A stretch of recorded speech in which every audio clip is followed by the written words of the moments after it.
Rise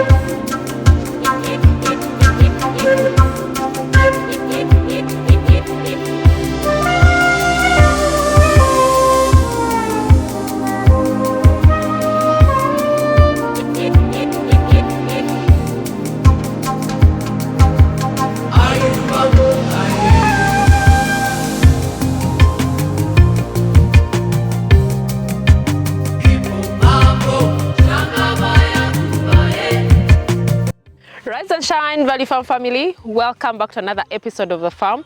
If you're new here, you are most welcome. Please consider subscribing if you haven't already, and also turn your notification bells not to miss out on any episodes of The Farm. And of course, to all our returning subscribers, thank you so much. Really appreciate you guys so much. And also thank you so much for supporting Value Farm. Thank you so much for being part of this amazing family, guys. And of course, thank you for always recommending these videos to your friends and family. Guys, we are back at the farm. As you can see, it's a beautiful morning. The sun is out, the rains are back. A lot of preparations are being done for planting as well. And of course, I also have my co-director on standby, your favorite, who's going to say hello to you guys and also say something. You're most welcome, Grafton. Well, thank you very much. Thank you for having me. Hello, everybody. Bonjour, sak passe, all my people out there in the Caribbean and all over the world. Thank you for tuning in. This morning is actually, these are the type of days that you have when you're in this business that actually helps you get up in the morning with a smile on your face. You get excited. This is where the hardest part of the journey begins. When you've already made the decision to get into this business, you've acquired land, whether you lease, purchase, or already inherited family land, right? You may have all this land, but how do you tackle it? And some people actually get paralyzed knowing that they might have like 300 acres or 300 hectares of land and they don't have mechanized machinery to assist them. Well, what do you do? How do you do it? The cool thing about this journey, guys, like any other, you have to put one foot in front of the other. True. It's one step at a time, and it comes down to this. We always preach to you guys, especially those that's been here early since we started, since the beginning days, since the struggle days. Humble days. Very humble beginnings.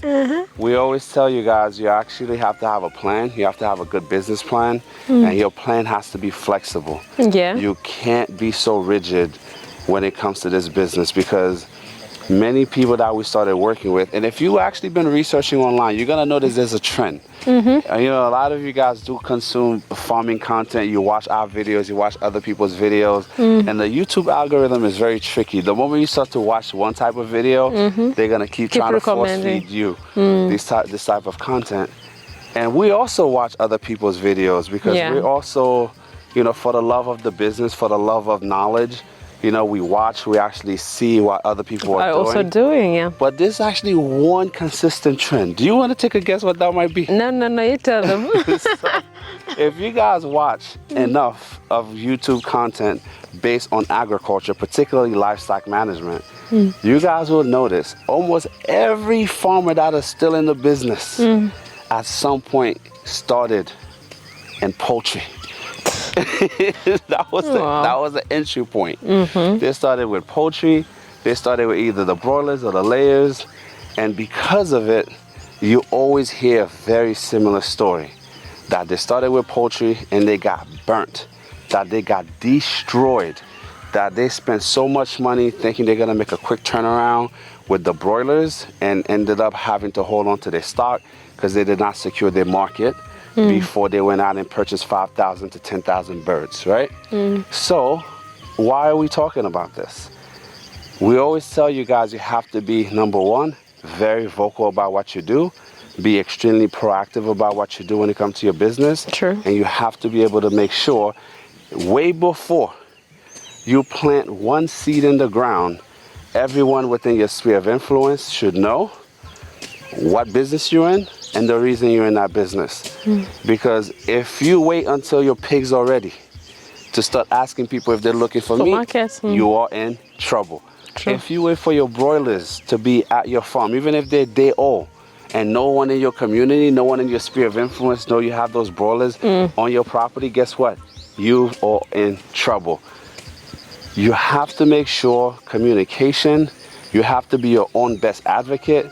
You have to talk to everybody. I don't care if they're at the bus stop, you in a taxi, you riding the train, wherever you are. People just need to know the business that you're in, the work you're going to be doing, and why they should do business with you, right? True. And your business plan itself has to be very malleable.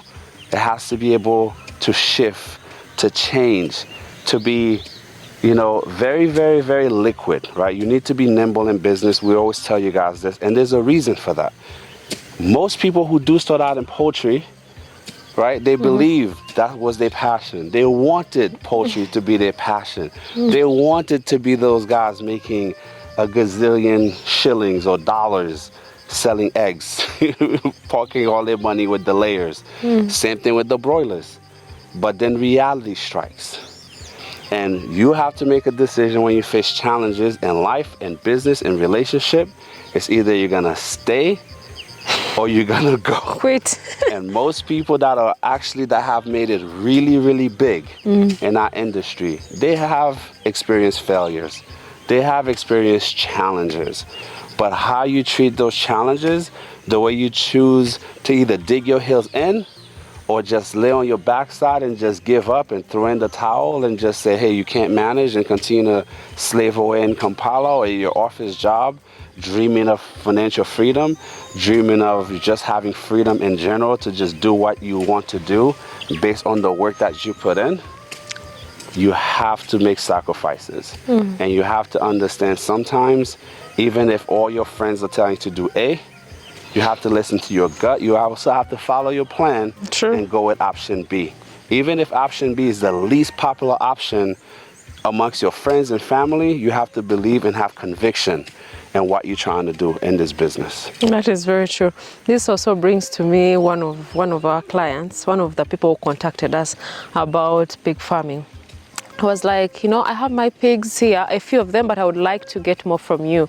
If I stocked them, will you guys also help me with marketing? The best we can give you is the information. Like Grafton has said, you have to look for the market from the beginning. And of course, we always preach this. We have social media right here. You have your phones right there. You can always, instead of watching other people showcase whatever they have at their farms, you can also do the same so that you can definitely get the market. And the market is really large. We can't even satisfy the market for these animals, for pigs, for goats. Like, there's a high demand, but the supply is really very low. But most of you are just very scared to have this project starting off, and you think, oh, what if I start it and it doesn't really prosper like you guys are doing it? Because you're seeing, maybe for us, we are teaching, we have a following right here. We also started from that. We also started by sharing with our friends and families, visiting other farms, also letting them know what we have at Value Farm, because there are some farms that we went to and they were strictly maybe doing pigs, they were strictly doing goats, but we were telling them, we are going to be a mixed farm. So when someone goes to their farm, they will know that, oh, if you go to Value Farm, you'll definitely get maybe ducks, you get goats, you get pigs, all that, because you already spread the word to them. So that's how you can definitely get your market as well. So it's through word of mouth. So do not just sit there and be timid and feel like, oh my God, let me just keep it as a secret. I know most of us here, especially in Uganda, when you start our projects, we don't want to tell your friends and family. Mom's the word. because maybe people will start asking for money from you, thinking that you really have a lot of money. But that is the way to also let them know. Of course, you have to have your restrictions, you have a business plan, and you have to let them aware of what your strategy is as well. So make sure that at least your plan is clear, so that no one comes and takes advantage of what you have at your farm. Another thing too, speaking of family, guys, when it comes to entering the business, whether you're doing real estate or you are in the tech space and you're in business for yourself, sometimes the biggest obstacle to overcome will be your own family members. And what do I mean by that? Most folks, because you're working for yourself, they don't think you have a job. They think you can be the babysitter, you could be the chauffeur. True. You could literally be the all-around errand person to just do everything they want you to do at a drop of a dime. But the truth is, you have to treat your business like it's a real business in order for people to start to respect your business. Because if you treat your business like it's a hobby, at the end of the day, nobody's going to respect you as a business person. They're not going to respect business hours. They're not going to respect, even with us, right? And I have to say, some of you out there really need to understand, you know, based on respect, guys, you can't be calling me or calling Madam Tina at midnight because you're excited about goats. You know, we open during regular business hours. If it's between the hours of 8 a.m. to like 7 p.m., and if we happen to be online, you have a question or you want to give us a call, you know, that's all fine and good. But sometimes she's getting called at 3 a.m. People are calling on video calls, people that we don't know. It could get a bit much. So we really hope you guys take that into consideration. But what I really want to make sure you focused on, don't just get into this business looking to make money. Because if that's your number one motivator, you're not going to last very long. Because in the beginning, you're going to have challenges. You're going to face difficulties. You're going to have so many people in your friend circle, your family circle that are going to doubt that this is going to actually work out for you. True. Because of all the other people they might have heard that ventured into this business, and they ended up not making it. Well, you know what? There are times you have good business ideas and terrible business people. And sometimes you have not so great people, but they have great business sense and they have the work ethic. And those are the people that typically make it, right? True. You have to make sure, like, once you get into this, you need to have tunnel vision. If you have a boyfriend that's not supportive, au revoir. If you have a girlfriend that doesn't support your dream, that's not supporting you wanting to have that freedom and wanting to be a part of this great movement to feed a nation, to change the way people view Africa. You know, there's often said that, you know, Africa can be the breadbasket of the world. You know what? They say that about Zimbabwe. They say that about South Africa. The reality is, if we do our part as farmers, we're here in UG, in East Africa, all you can control is the part that you can control. True. Just do your part, do your job, be a great boss, be a hard worker, and be a good representative for the field that we're in. And that way, more people are gonna find it more appealing to enter the space. But if all the time people are online bashing farming, bashing why projects didn't work, but they don't tell you why they themselves fail because of poor work ethic, because of inconsistency and the lack of alacrity and their business acumen and approach, then that's you not being honest with the people. Don't just show people, oh my gosh, tragedy struck, we lost 10 sheep, we lost 10 goats, and then you don't really explain why your farm is not working, how you're facing those challenges, what you did to tackle the problem. You understand? But you can't just be one of those people out there just bashing, you know, just want to pile on to all the negativity. You also have to highlight the positive things. Here at Value Farm, we give you everything. Believe me, we're not perfect. We've made mistakes. We faced challenges. Some of it was of our doing because we were rookies. We were just getting started. And some of it was completely out of our control.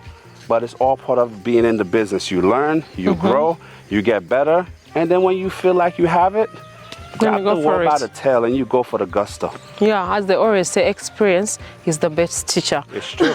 So if you don't really do something, for some people, because we've interacted with so many farmers out there who have started projects and they didn't really work out, but they fear to even start all over again because they feel like the mistakes they made, they can't repeat them again and they can't waste a lot of money. Sometimes it's consistency. Sometimes it's just persistence. You know that, okay, I made this mistake, how am I going to do better? Then you can go maybe to someone who is already doing it in a better way, do more research so that you can come even stronger.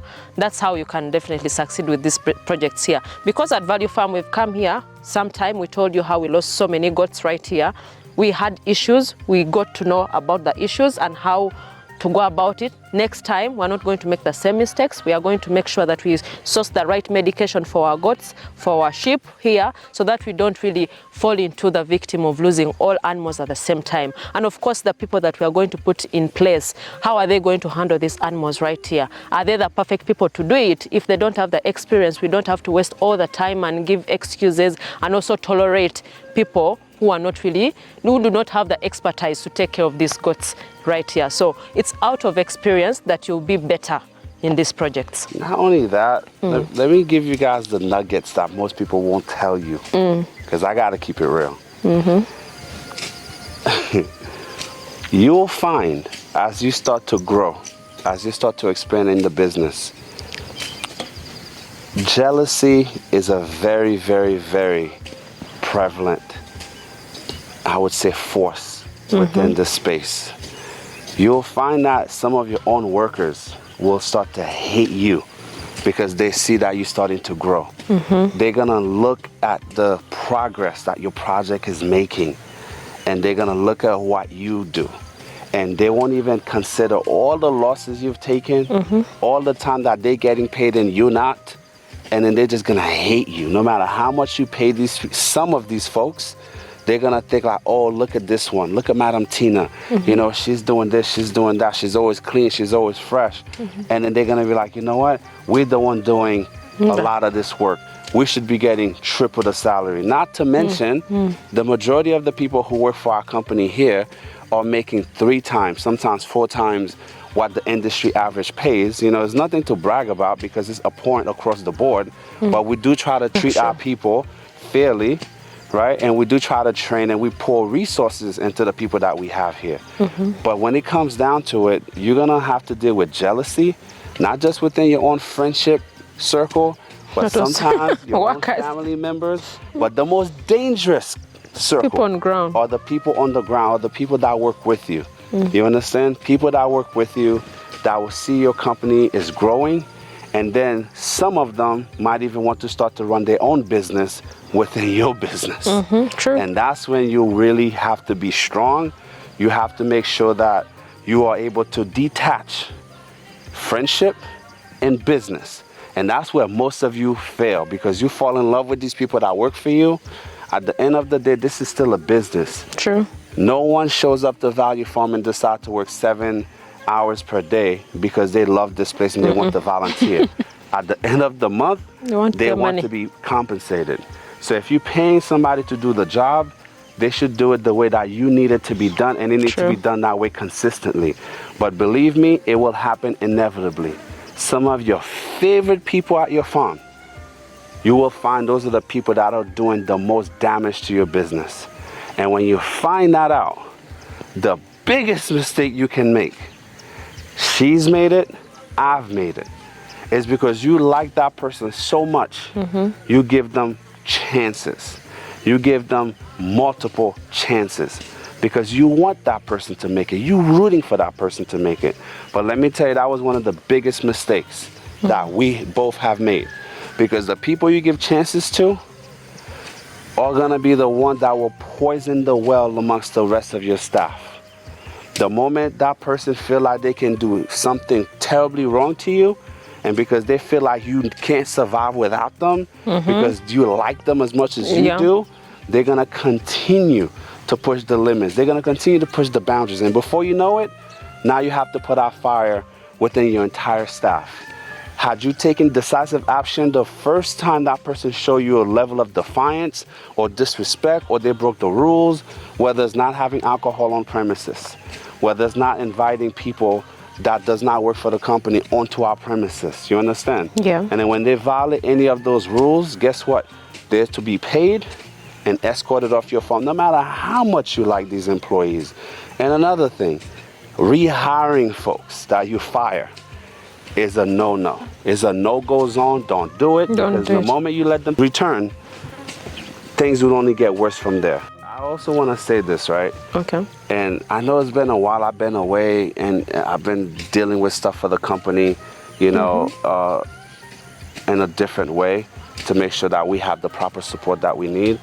But here's something else I want to add to this, right? Okay. Guys, I don't know how else to put this. When it comes to this business here, okay, you also have to understand the following. And I know this is going to be hard to swallow. And please, my fellow Ugandans, don't come for me. I'm just simply speaking the facts. I'm speaking from my heart, and I'm speaking from my personal experience. Because we speak to so many people. We get so many emails. We've done so much consultation. I can't even begin to tell you the amount of hours that we've actually spent helping people plan out what they want to do within the space. Here's what I hope you take away from this video. When it comes to getting into this business, please do not come into the space wanting to just do goats because you like what our goats look like. Don't get into this business to do sheep because you like what we say about the sheep business. You have to be the person to analyze your area, what's missing in your area, what is conducive in your area. Because if you live in an area that's nothing but waterlogged, you may not want to do goats. You may find yourself having to go venture into cattle because they can deal with more water than goats and sheep can, right?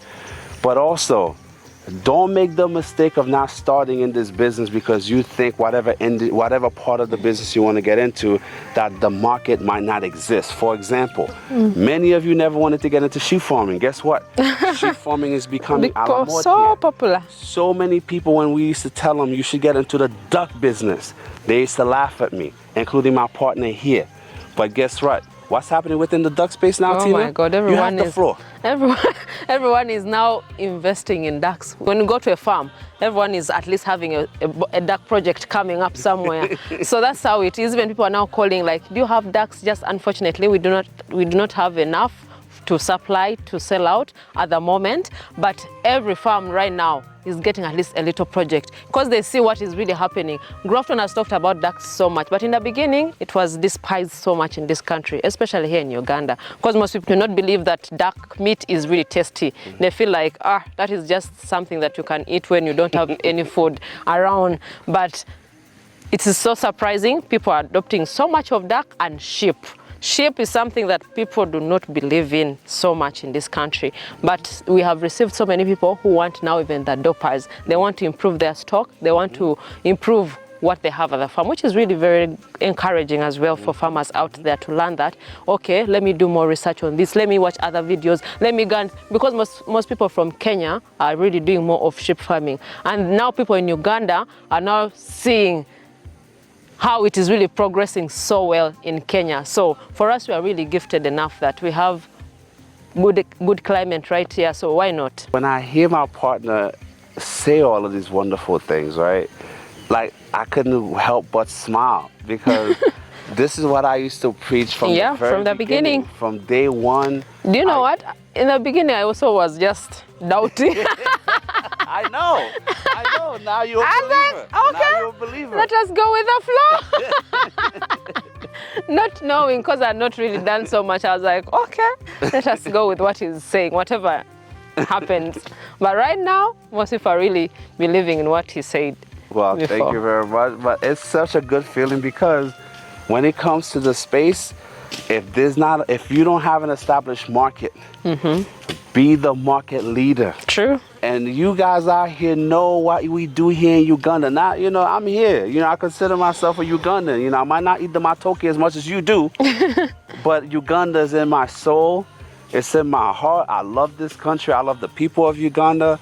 But you guys like to wait for somebody else to go first. And then you take notes. And then you watch from the sideline. And then if that person becomes successful, the mistake where you guys are dropping the bag, if you want to copy someone, don't copy from a distance. You have to come close. You have to actually get to know that business. You have to learn about the business where many of you have failed. You watch from afar. You see somebody's success. And then you enter the fray without the knowledge, without the know-how. You just know, this person is into piggery. This person is into sheep. This person is into goat. This person is into poultry. But you don't understand the technical aspect of that business. And you have to really invest in yourself. True. Invest in your knowledge base. Invest in your experience. And most and foremost, you can't be afraid to be the first. Yeah, I've been telling you guys this from the very beginning. Be the first in your area. Be the first to set the table. Because you know what? No matter where you are, if you are at a restaurant or if you're in your house, if you're the person that actually set the table, you make the seating charge for a wedding guest to come, guess what? You could put yourself at the head of the table. But if you literally just wait for somebody to do your seating assignment for you, you're always going to end up sitting next to somebody or being within a space or a view that you're not going to be so pleased with. If whether it's bees, you want to get into apiary, whether it's you wanting to get into the fish part of the business, and if there might not be anybody else doing it in your area, that's your cue. That should tell you that there's a need for what it is that you need to be starting. Don't be afraid. You need to just go and go hard, because the moment you get ahead of the pack, everybody else is going to be chasing you. And if you get enough of a lead, they'll be chasing you for the next 25 years. But if you make the decision to wait until everybody else is in the business, a la most of the people here that have 1 million hardware stores, 1,000,001 pharmacies across the street from each other, then it becomes really difficult to set yourself apart. I know this video is getting a bit long. I just wanted to make sure we added that because I felt it was something you guys need to know. Wow, thank you so much, Grafton. That's why people love you. Whenever you come here, give us some words of wisdom, give us real points here to really pick out. And most people, by the way, they call me like, oh, the co-director talked about this and this. I've been watching you guys for a long time right now, but I think I'm not ready to start. So because of that encouragement, and of course we come and tell you each and everything that we are actually doing, some of the ideas even that we've not even tried here, but you always share with everyone out there. That is really amazing, and most people really appreciate that so much. Thank you, Grafton, about that. And of course, to all our viewers out there, if you haven't liked this video, I don't know what you're really waiting for, because these are really things to take home. If you're just watching and you're just seated in your living room and just letting years pass by, I don't know, because you're going to remember that, oh, I watched this video 2 years ago, 1 year ago, and I didn't do something. Now my friends, maybe colleagues somewhere else started it and you're left behind. Please don't be among those people. At least start right away. If you have something, if you have your money, put somewhere, invest it. Do not just leave the money laying in the bank. Yet you can definitely invest it somewhere, at least a small project, because we always preach here, start small but think big, because you don't want to get all your money from the bank and you put it all in something that you're not very sure of. And you're not. Especially the boutiques here. I'm talking to you, the beautiful ladies of Kampala. Almost 9 out of 10 women you meet in this country, the moment you ask about their business aspiration, I want a boutique. Sell bags. We are not laughing about that business. It's a very lucrative business, but try something else as well, right? No, she has a lot of friends in that business, so she don't want to diss anybody. No, I'm not dissing them, because it is something that you can get money from, because I love bags, I love clothes, so Did you try something else. In Kampala one day before you became a farmer? No, that was different. Okay. I was totally in a different mindset. But guys, if you haven't also checked out our social media platform, I don't know what you're really waiting for. Go to Instagram, it is Value Farm UG, then TikTok, Value Farm, then also Facebook, Value Farm. Go see behind the scenes and also get some more inspiration there as well. But really appreciate all of you, and please do not forget to tell a friend to tell a friend. Till next time. Bye. Bye.